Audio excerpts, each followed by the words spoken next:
Let's start by, first of all, talking a little bit about you, your background. You're a professional photographer. Ended up in Omaha, went to a bar called the Mac. Probably get me a job as a waiter or something like that. Lo and behold, the man was Larry King.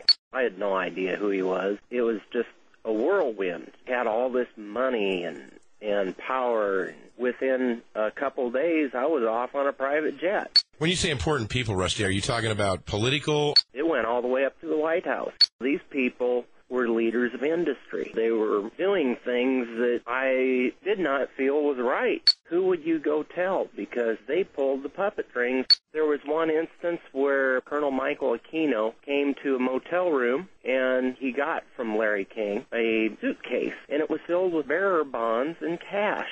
There was millions of dollars in that thing. It was for the Iran-Contras. Embassy Row in Washington, D.C. They had parties there. On the surface, they looked like all up and up. Then the party was over with, and there'd be a few guys that would stay after. They would have a sex party. This was at King's house. Okay. How could this man afford Learjets, lavish parties, and also renting a mansion on Embassy Row in D.C.? He would prime client, prey would be a better word for it. Mm-hmm. They went to this church and hit him up for $1.8 million. Well, there was a set of nuns that he got a bunch of money from, a couple $1 million. There was Boys Town and various other organizations. Everybody doesn't know what goes on at Boys Town. As I recall, Rusty, the Boys Town was one of King's primary recruiting grounds for young boys and girls. Very much so. I believe the man who's running it now is Father Val Peter. Not a good choice. Okay. Why is that? He was up to his elbows in this. What they were doing is providing sexual favors to whoever had money or political influence. King told them to. Usually it was done for the purpose of compromising somebody. It didn't take me very long to figure out that they had two sets of books going. I knew that was wrong. One of the things that really made me worry about how to get out was the fact that I'd seen Robert Wadman. He was the chief of the Omaha Police Department. Yes. Wadman was pretty deeply involved in abuse of the kids, was he not? Yeah. Yeah. One of the girls that he frequented was Alicia Owen. Okay. I do remember that Alicia Owen's allegation was that Chief Wadman had made her pregnant. He covered up so much stuff. You know, Larry flew little kids all over the country for people to be sex toys for people with perverse needs. You know, I heard that there were somewhere in the neighborhood of at least 80 people. He got kids from all over the country. A lot of them came from Boys Town or orphanages or places to where they'd really not be missed. He also cataloged kids. He'd pick them to order. Okay. It became known popularly as the Franklin cover-up, and Senator John DeCamp, a state senator in Nebraska, was on the banking committee, as was Senator Lauren Schmidt. This started out as a banking investigation into the Franklin Credit Union, which was being directed at the time by a man named Larry King, not the Larry King of talk show fame, but a gentleman who apparently was very big in Republican politics, not only at the state level, but he sang at the inauguration of I think it was Reagan, wasn't it? It was 1984 and 88. 84 and 88. And he was also head of the Black Republican Caucus. This guy was a mover and shaker in Republican politics. And what started out as a banking investigation quickly led into this area of human trafficking, prostitution, pornography, and drugs, I think, as I understand it as well. And more. And more. And now what's going on here is King was arrested and ultimately charged with embezzlement and not anything at all to do with all of this other stuff. So what we're doing now is we're kind of talking about the real action that was going on here. Let me ask you this. You were talking about him paying Wadman, Chief Wadman of the Omaha Police Department, who, by the way, is gone, long gone from there, as I understand it. He's out teaching law in Utah. Yeah. Where was King getting $50,000 a week to pay Wadman? Well, he was making his money supposedly off these restaurants and that. But what he was doing is he would hit up these churches or whoever else, and he'd tell them to write it to account number 888888. Okay. Which was his account. His account, okay. he would pay the interest on it to whoever the group was or the person investing it. Right. And when it came time to renew it, if nothing else worked, he'd offer him 1/4 or 0.5% more interest. Did any of this other money that he was paying Wadman, did any of it come from other criminal activities? I don't doubt one bit. It was nothing unusual for Larry King to have $1 million on his American Express card in a month. Wow.